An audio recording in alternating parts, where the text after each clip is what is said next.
Good morning, everyone, and welcome to you all to our debate on the war in Ukraine, challenges for legislators and the digital sector. Today's debate is hosted by EIF Steering Committee member Marina Kaljurand, member of the European Parliament with the S&D Group from Estonia, a member of the Committee on Civil Liberties, Justice and Home Affairs at the European Parliament. She is former Minister of Foreign Affairs and Ambassador, among many other things. And thank you very much, Marina, for taking the lead on this debate at the European Internet Forum.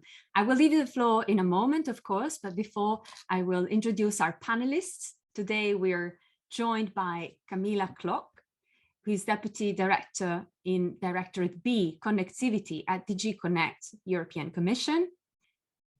Norman Haight, Group Corporate Security Director at the Vodafone Group.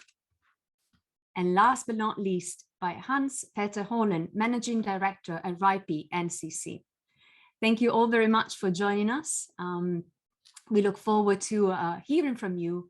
But now I'll leave the floor first to our hosting MEP, Marina Kaljurand. Thank you, Maria Rosa. Good morning, good afternoon, everybody. It's a real pleasure to co-host today's discussion. And it's a real pleasure to do it together with Maria Rosa, her team, and the people of EIF.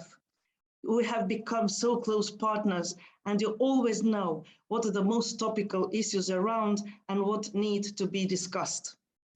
So in my introductory remarks, I'll be happy to share the discussion that took place at the European Parliament, the plenary discussion on the cybersecurity and cyber defense measures and capabilities, not only in Ukraine during the war, but also the impact of Ukrainian war, Russian aggression against Ukraine and Russian cyber attacks on the EU, on our capabilities, on our ability to defend our critical infrastructure and other systems.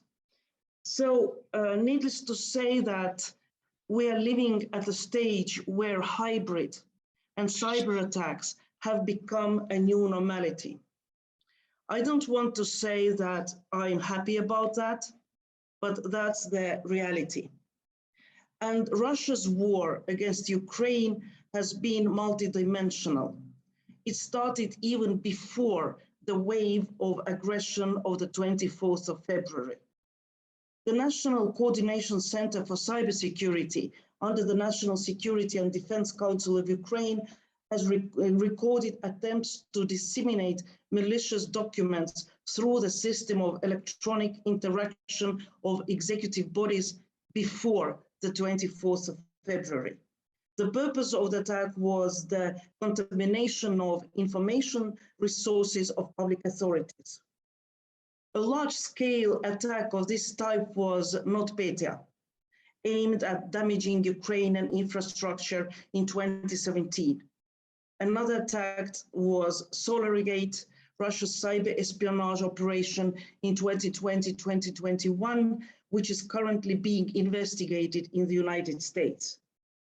So data shows also that the number of Kremlin-linked cyber attacks against Ukraine, but also EU and EU member states, has become broader and has intensified.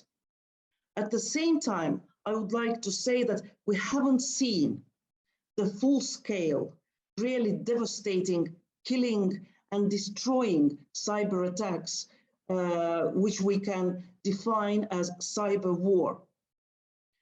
I have to admit that I was afraid that we were close to cyber 9/11 after the aggression. But so far, we have not seen it, and I only can hope that the existing international law, but also the existing EU measures of countermeasures and also taking Russia to responsibility might have helped not to escalate the cyber attacks to a level where we can say that we are entering the phase of cyber war. I'm also happy that EU reacted promptly to the increased cyber warfare against Ukraine, even before the actual conflict, the second wave of the actual conflict of February, by deploying its PESCO-funded cyber rapid response teams in Ukraine. So during recent years, Ukraine had improved significantly its cyber security, cyber defense, also with the assistance of the EU and EU member states. So I would argue it has also been one of the facts why we have not seen such a full scale and such a devastating cyber attacks coming from Russia towards Ukraine. Now coming to the EU, the intelligence reports indicate that the Russian government is exploring options and has been exploring options for potential cyber attacks also against the EU and EU member states as a way of retaliation for sanctions introduced against Russia on one hand, and also because of the strong support to Ukraine from the EU on the other hand. And needless to say that every EU organization, large and small, must be prepared to respond to any disruptive cyber incidents. And on this point, I think that EU has done a lot, but there is a lot of room for improvement. Even the recently adopted strategic compass clearly points at the strengthening of EU cyber defense policy, while cyber has been identified for years as a capability gap. So finally, after the COVID crisis, after the war in Ukraine, cybersecurity, cyber defense capabilities have to become priority in the EU. Political priority, meaning with according financial resources and human resources and IT solutions to tackle the challenges. So what were the key messages that we took from the plenary? And of course, I'll be really happy on any reflections by the speakers also on that. First, it was underlined that it is important to assure that the European Commission, in close cooperation with ENISA, will implement swiftly all necessary actions to immediately protect EU critical entities and infrastructure against Russian state-sponsored and criminal cyber threats, also providing end-user training and awareness raising. Second, in view of the rise of cyber attacks and of the changing nature of warfare, the EU needs to overcome its current capability gaps in the area of ICT technologies, cyber warfare, and I would also add AI. Third, much better cooperation and much better coordination between EU and NATO is needed. We've been talking about that for years. I remember I was foreign minister when it was agreed that EU and NATO should look into joint exercises, into better information sharing, and I know that there's been a progress made in that field, but again, it will be great to hear how do representatives of the Commission and NATO see. Is there still room for improvement? How happy are they with the steps taken so far? Maybe the final point is the question of attribution and the question of countermeasures and taking the perpetrator to responsibility. For years, we have had the cyber diplomacy toolbox. And for years, EU has looked into the countermeasures after cyber incidents or cyber attacks. We have had collective attribution, but I would argue that there is much more that can be done and should be done in that sphere. It can be said also about NATO from my perspective, and Christian, sorry for running into your topic, but also NATO has made so far collective attributions, but also here I see that even NATO also has to be more focused, more quick, more rapid in response, and have agreed response, stronger agreed response, of course, within the limits of international law, humanitarian law, and human rights law. And this brings also to the question of international law. For years, we have been discussing applicability of international law to cyber. We quote UN Charter, we quote UN Charter Article 51, the inherent right of self-defense of each and every independent state, but still there is much more needed in the work of looking into existing international law and implementing and application of international law to the current situation. And now my very final point, I would argue that the war, Russia's aggression against Ukraine, has also raised to a new level maybe some questions that we have discussed so far, but maybe have not paid enough attention to. The role of private sector, the role of international organizations.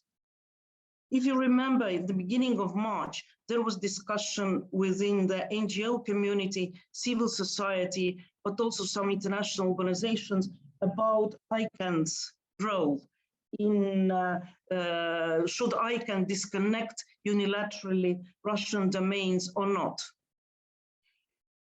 So far, to my understanding, the understanding of international community has been that countermeasures, sanctions, can be introduced only by states. When we talk about ICANN's decision, ICANN decided not to disconnect Russian domains, and I think it was the right decision. Because if we stand for free, open internet, I do not think there are excuses to start cutting off some domains because of their origin.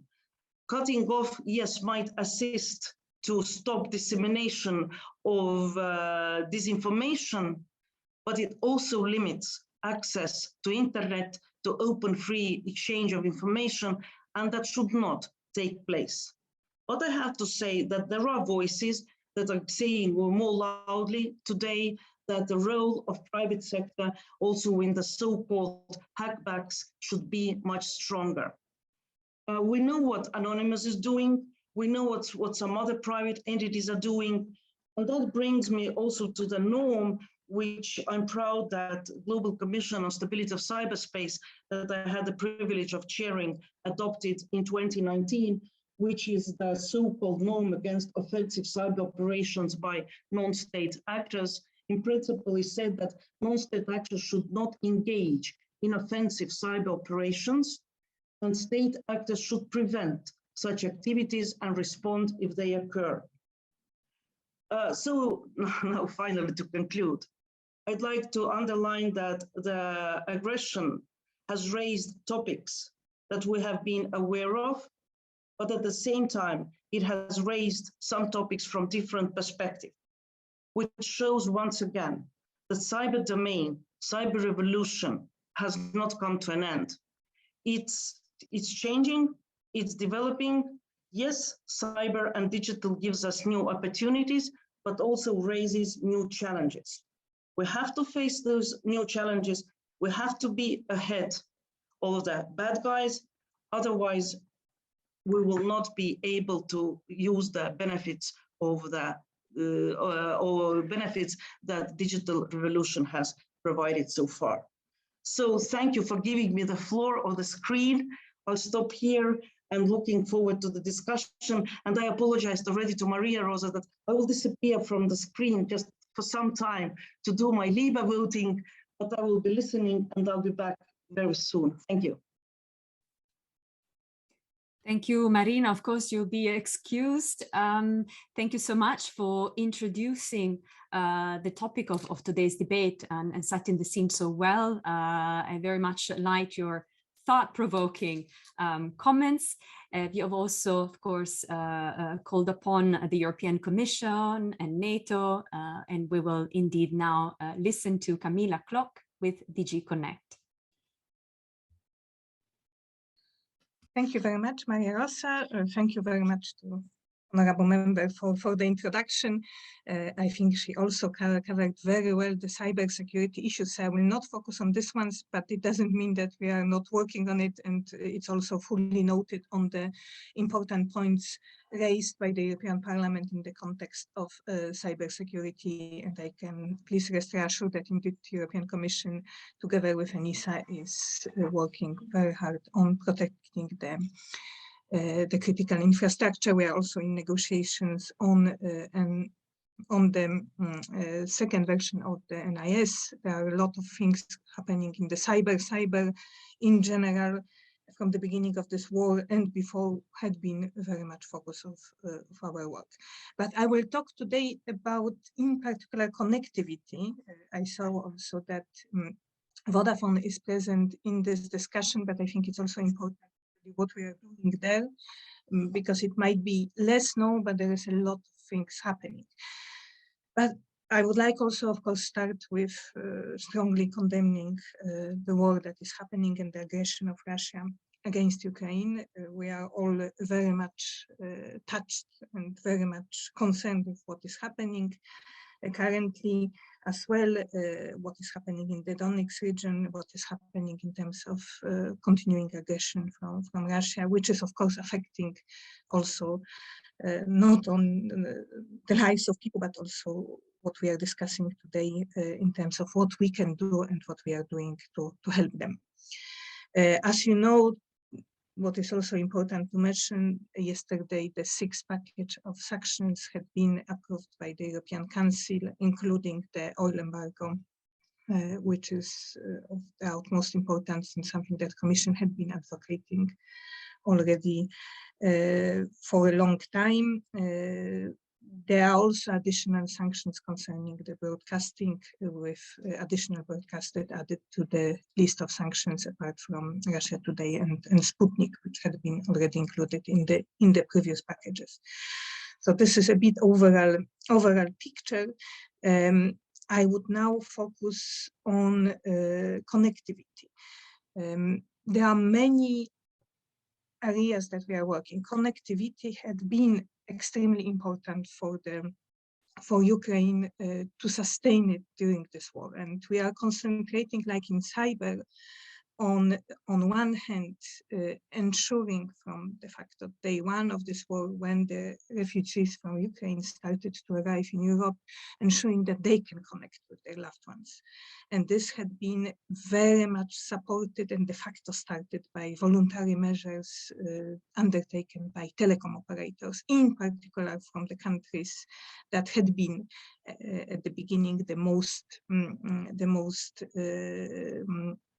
affected by the fact that refugees were coming, basically neighboring countries of Ukraine.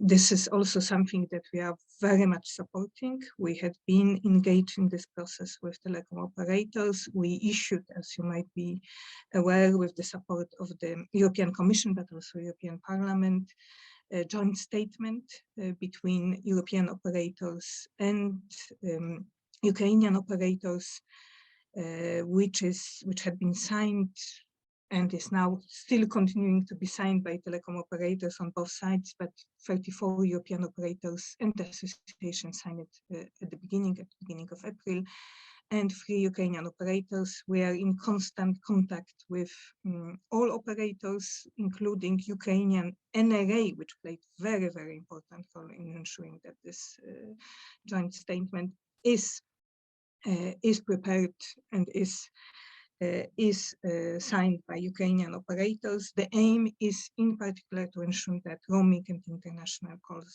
can be offered at affordable conditions to massive number of Ukrainian refugees that are now in the EU. It was signed for 3 months, but with possibility of extension. We are now working very closely with BEREC, with operators in the EU, with Ukrainian operators and Ukrainian NRA, to monitor what is happening. So basically how the operators are continuing and also arranging for example, decreasing of the termination rates between Ukrainian operators and European operators to ensure that these measures can be offered for longer, because unfortunately, as we see, this war is not over. So we will be also looking into extension of this joint statement, and we are gathering data to see how this joint statement is implemented. So that's one type of actions that we have been very much supporting and making sure that they are continuing. But as I said, the big contribution is indeed coming from the European telecom operators who had been doing this for almost from the beginning of the war, some of them really just day after the refugees from Ukraine started to arrive in the EU, and we are very grateful for that. We are trying just to support this process and ensure that it can be continued in as long as it's necessary. The second very important part of our work is related to what is happening in terms of connectivity with Ukraine. So basically ensuring that Ukraine is connected with Europe, with the EU. As you might be aware, the main connectivity cables are also, of course, going through Russia. We need to make sure that the connectivity can be sustained between the EU and Ukraine during this awful war. And we are also working very closely with Ukrainian ministries and NRA, National Regulatory Authority, to ensure, and operators that are operating there, including Vodafone, to ensure that we support, in particular, our industry support, but with our help, all the equipment needs that are, of course, increasing as this war is continuing. There is a lot of connectivity infrastructure that had been destroyed in Ukraine, and our partners there are rightly requesting help from our side. This cooperation equipment provision had been coordinated by the French presidency, and they are continuing to be very much involved. But we are also looking into stronger coordination and involvement on the Commission side to help through the Council working parties to ensure that this equipment provision and all the information about the needs are available. We are also working on organizing donors event in digital sector, but also in particular in connectivity. But on this one, we'll try to inform you a little bit at later stage, because we are still working on the specific details. But we would like to reach out to the industry to make sure that we can support them, the needs on the Ukrainian side. Finally, I mentioned the financing aspects, or in terms, that there is a considerable amount of money committed by the EU in general for Ukraine, but also for digital. In terms of connectivity, we are working in particular on the association of Ukraine to the Digital Europe program, which is the main priority, but we are also working on the association to the Connecting Europe facility. The last one is also very important for sustaining, in particular, the connectivity between the member states and Ukraine, because that could be also financed from these programs. We are also looking into different ways of financing and supporting actions that are provided for already refugees in the EU, to make sure that they can access the essential services such as connectivity, and this is also under the cohesion fund. So we are looking as much as possible to contribute and to help the process as much as we can. Finally, on a little bit broader picture than connectivity, because also the topic of today is also challenges for legislation in the digital sector. I think one important policy file and legislation file that is currently in negotiations with the European Parliament and the Council, where we would like to move fast, is digital policy program. The digital policy program is very much focused on monitoring and governance and policy making, the common policy making by the member states in the context of the digital transformation. We establish targets, we focus on specific pillars, but more and more with the current situation and the war in Ukraine, it's becoming important to go ahead, because it's also for us mechanism to cooperate between inside the EU to ensure that on many aspects, from skills, connectivity, e-government, but also cybersecurity, we have mechanisms to make sure that member states are moving together towards full digital transformation, but it also could help very much with the security issues, cybersecurity issues, and other aspects which became very, very much evident because of this conflict. So that's a bit short overview, but we are staying very much committed to help as much as we can Ukraine in the current situation, in particular on digital, but also, as I said, on connectivity issues. Thank you very much. Thank you very much, Camila, for presenting all these many actions that are ongoing, and also for reporting on the good work of the European Commission and the telecom operators to support connectivity in Ukraine and with Ukraine. Now I will hand the floor to Norman Haight with the Vodafone Group. Good afternoon, everybody. Thank you very much for having me. Couldn't agree more to everything that has been said already. So I'm trying to work around a little bit the topics that have been discussed already, and fully agree to Camilla that the efforts in terms of maintaining and supporting connectivity in general is of utmost importance. What has Vodafone done in terms of security in our business continuity perspective? The war in Ukraine has, of course, lifted the threats far beyond the impact immediate to the conflict, but also required us to take concrete measures to protect the business, network staff, customers, and particularly our markets that are bordering Ukraine or close to it. Upon the invasion, we immediately activated our business continuity response, which coordinated around 17 work streams, including those border markets. And since then, we try to systematically manage the response going forward, whilst also transitioning into the assessment of longer-term implications of the conflict. Cyber and cybersecurity have been prominently talked about so far, and I don't want to repeat what Christian, for example, was saying, and I fully agree to that. And indeed was also one of our focus and remains one of our focuses going forward in that business resilience response. So therefore, in that light, we had over recent time already, in the lead up to the war and before, intensified the monitoring and the triaging of cyber threats due to the rising geopolitical tensions we were seeing, and also due to the increased overall threats of cyber attacks. Following the invasion, we introduced additional tooling, new indicators, increased monitoring, and proactively engaged with relevant authorities, industry peers, and other partners. We also introduced new security campaigns and awareness campaigns to all of our employees across the footprint.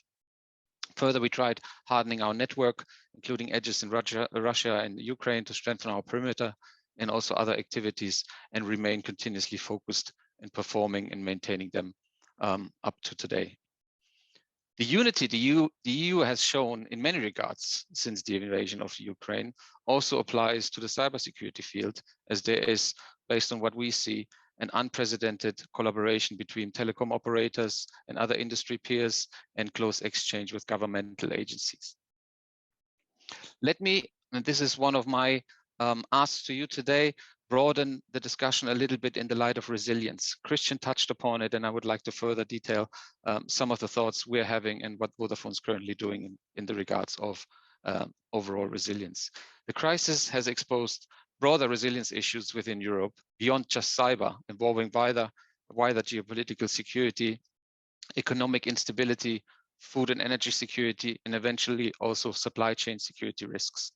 In addition to the war and threats to its neighboring countries, we are facing an increased likelihood of second or the consequences outside of the Ukraine, which can only be mitigated with a strong investment into resilience at large and also an intensified collaboration at the European level. And that also includes the bespoken financial and human resources needed to invest in order to build those structures and systems. Furthermore, the increase of fuel pricing, potential upcoming need for rationing, food shortages globally, all are likely to result in new considerations that include the increase of crime, civil unrest, political instability that make business environment less predictable and even more fragile. The risks posed are likely to increase across certain markets, with countries particularly dependent on trade and imports from, for example, Russia and Ukraine. How can we mitigate those risks?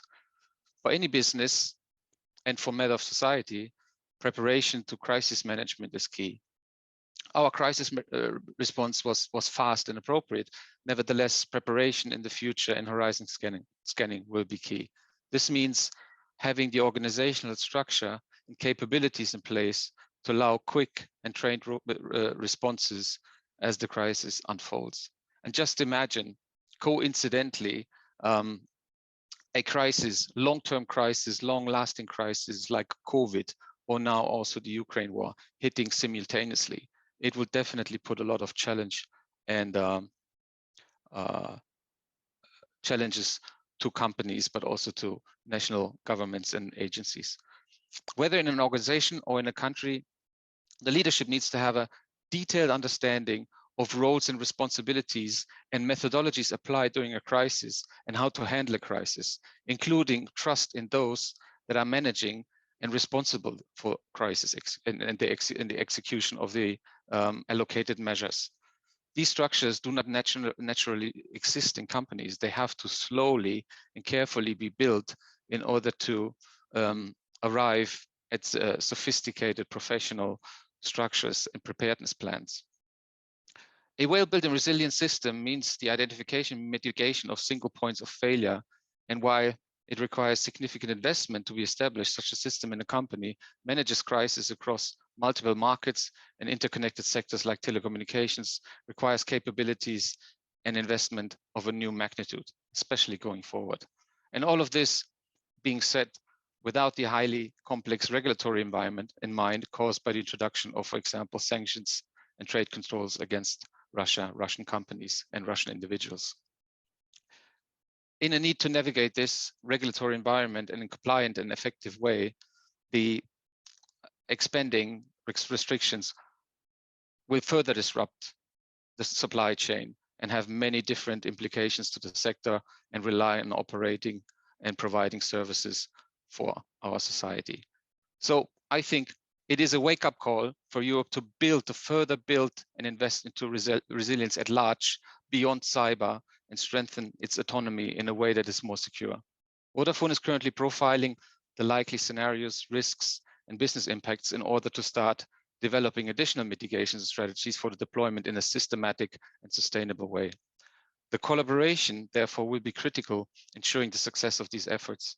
This means collaboration not only within our business, with our markets and customers, but also across international communities, peer groups, security communities, and collaboration with governments. This will be the only way in which we can effectively monitor challenges, provide effective preparation, and work towards the collective protection of the critical national infrastructure. Therefore, last but not least, let me try to explain a little bit of the challenges facing moving forward further down the road. With the critical economy sectors participating in defense efforts by managing cybersecurity and the broader resilience topics to ensure the functioning of economies and societies, scaling in the private sector and the emerging world is crucial. Therefore, the regulatory environment should allow European companies to scale up and make enough return on capital to invest into resilience topics and build those desperately needed human resources and skill sets to appropriately mitigate the challenges. It is only logical for governance to expect further initiatives and further investments from companies like ours in regards to security, and therefore in return need a supportive regulatory framework. Hence, I believe we must develop more effective partnerships, more cross-collaboration, more information sharing, and more public-private partnerships to try and forge alliances that are able to better address the issues. Thank you very much. Happy to answer any questions. Thank you. Thank you very much, Norman, for sharing the point of view of a telecom operator like Vodafone in such a challenging scenario. Now, the floor goes to Hans-Peter Hollen with RIPE NCC.